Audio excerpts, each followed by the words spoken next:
Salam alaikum wa rahmatullahi ta'ala wa barakatuh. Chers étudiants, toujours avec l'exemple first,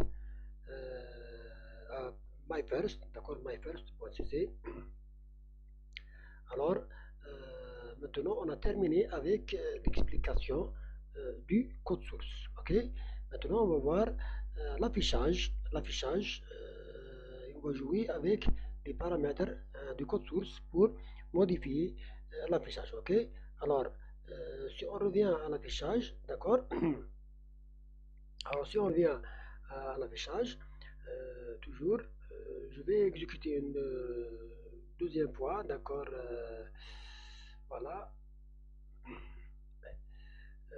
My first, ok. Ok, voilà. J'attends toujours la compilation pour voir.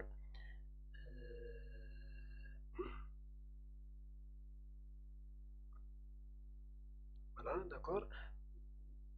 J'attends. Au lieu d'attendre, alors on va voir le code source, puis on revient. D'accord. Voilà. On a dit que les deux instructions qui nous permettent ou bien qui autorisent l'affichage, c'est bien log component enable, d'accord, echo client application, echo server application. Ok. Voilà.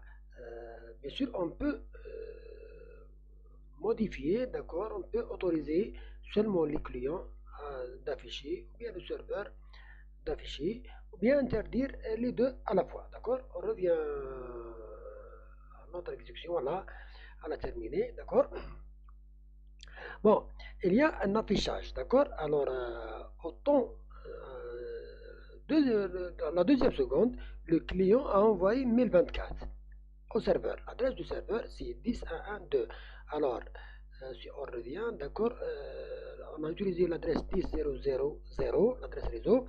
Alors, ça, c'est l'adresse 10.0.0.1. Et ça, c'est l'adresse deuxième nœud, c'est 10.0.0.2. Ok.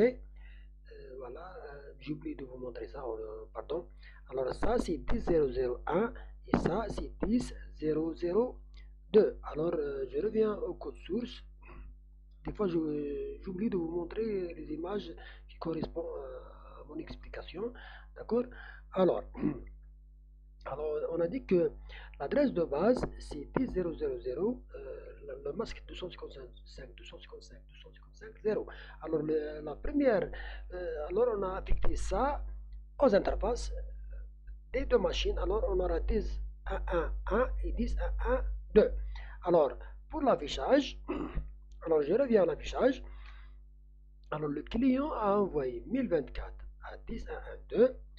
Le serveur a reçu du 10.1.1.1, c'est le client, d'accord.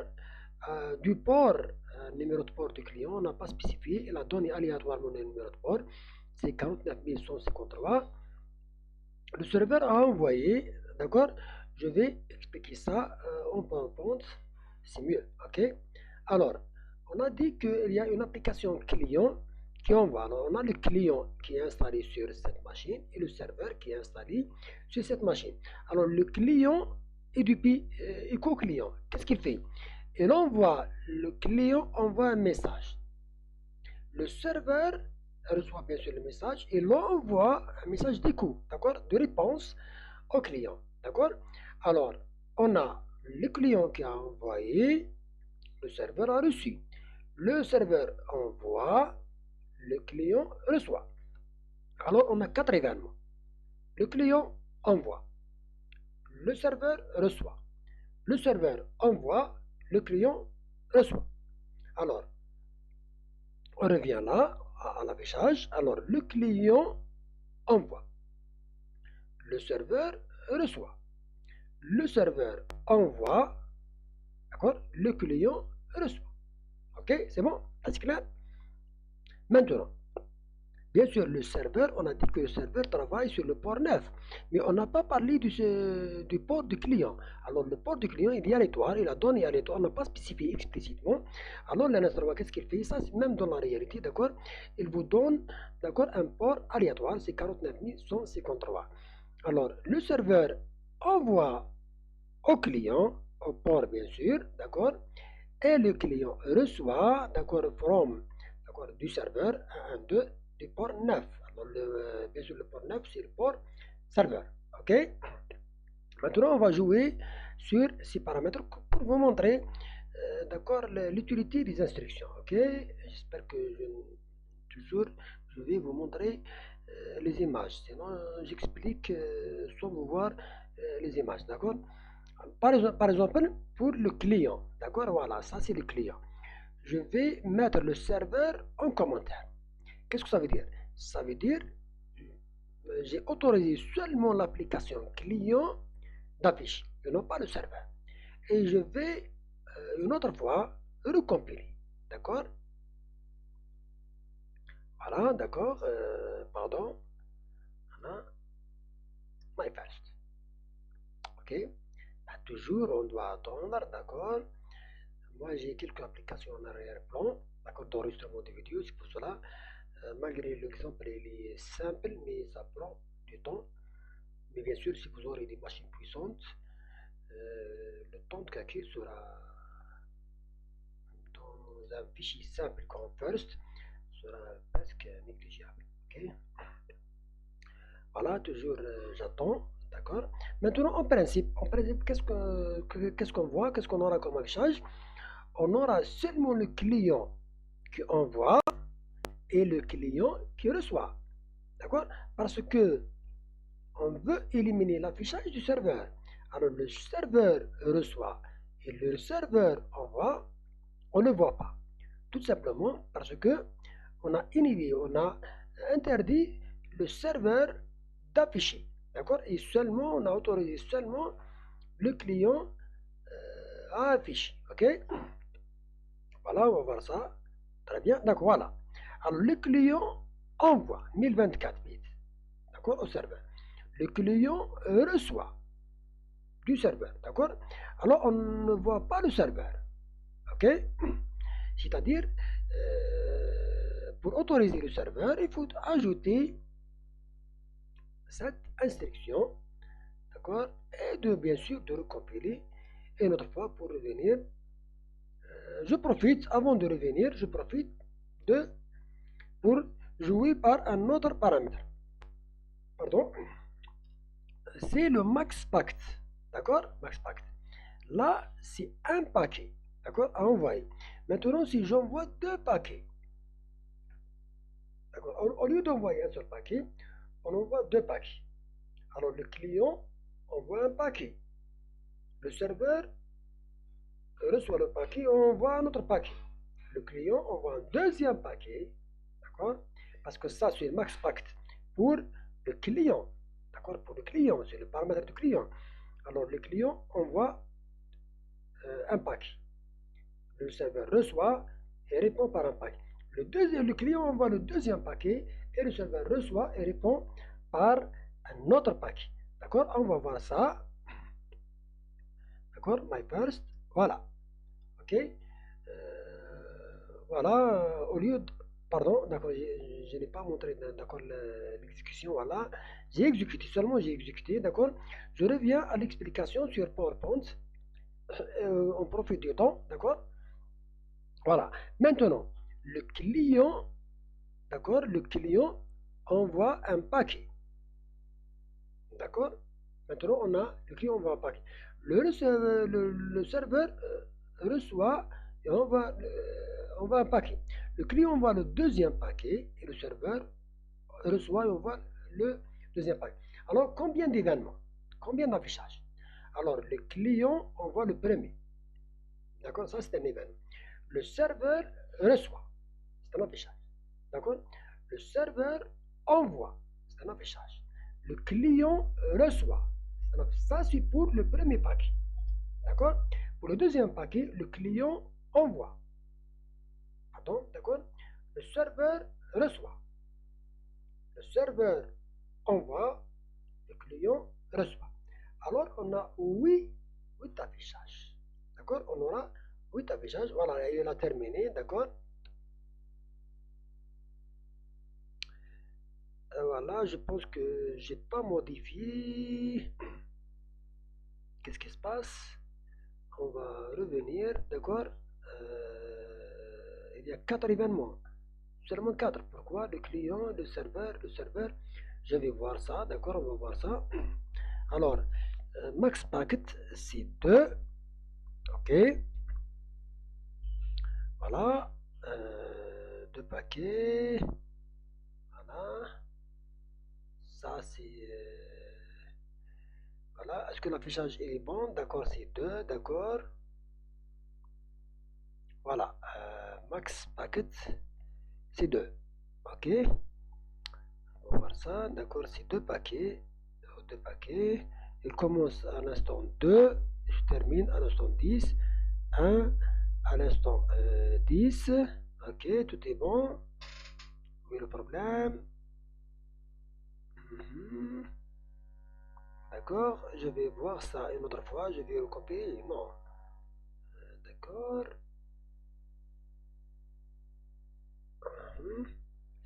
client send, d'accord, ça c'est 1, ça c'est 1, d'accord, 1 à 10, 2 à 10, ok, alors, max packet, c'est 2, d'accord, time value, c'est 1 seconde, ça c'est l'intervalle entre les deux, voilà, à 10, on va voir ça, d'accord, une autre fois,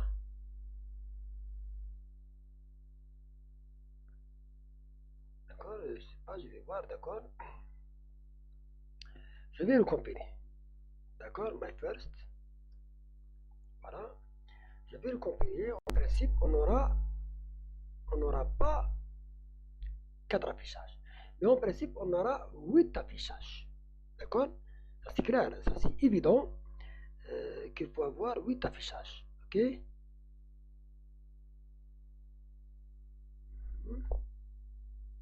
voilà, d'accord, tout est bon là, data rate,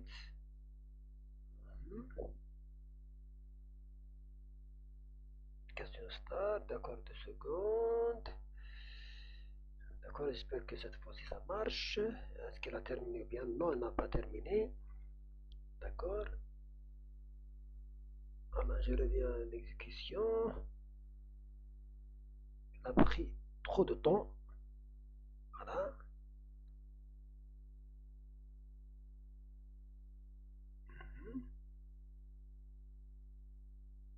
alors en principe, on aura double, d'accord, ce n'est pas 4, mais c'est 8, voilà, très bien, voilà, il a marché, d'accord, alors au lieu de 4, on aura 8, pourquoi 8?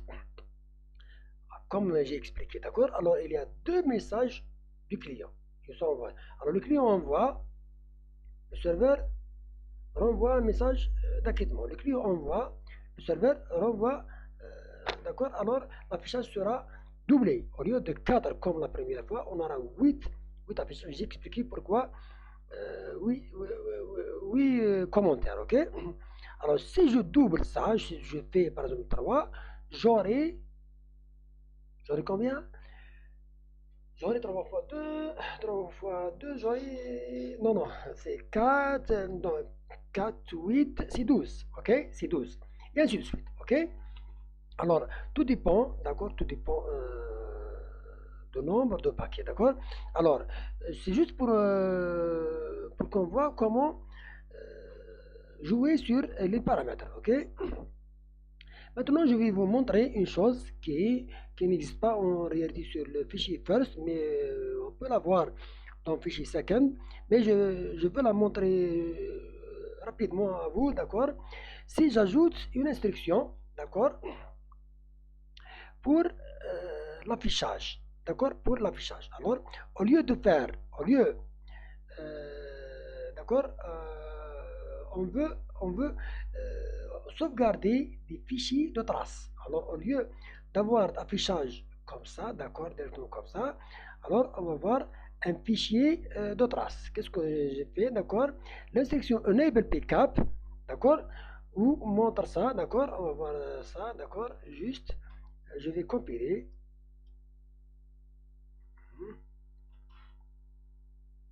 Ok, voilà, j'ai ajouté cette instruction, d'accord, j'attends l'affichage, d'accord. Bon, j'attends l'affichage et je vous explique en parallèle. D'accord? Alors, cette instruction enable pickup, qu'est-ce qu'elle fait? Bon, j'ai mis first et non pas my first, c'est pas grave, d'accord? Alors, elle va sortir des fichiers, d'accord? Fichiers pour le canal point-to-point, c'est-à-dire, on aura un fichier d'envoi et un fichier de réception. On va voir ça sur le, d'accord?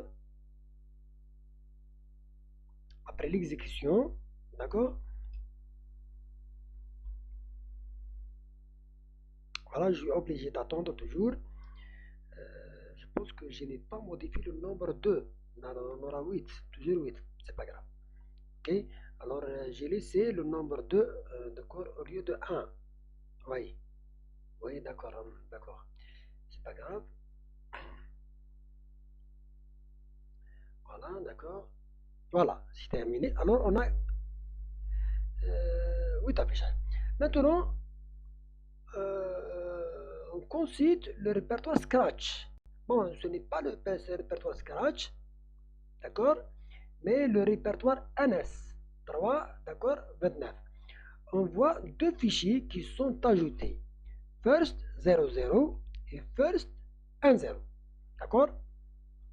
Alors, qu'est-ce qu'il a fait notre code source? D'accord? Il a créé deux fichiers. D'accord? First 00 pour l'interface 0 et pour l'interface 1. D'accord?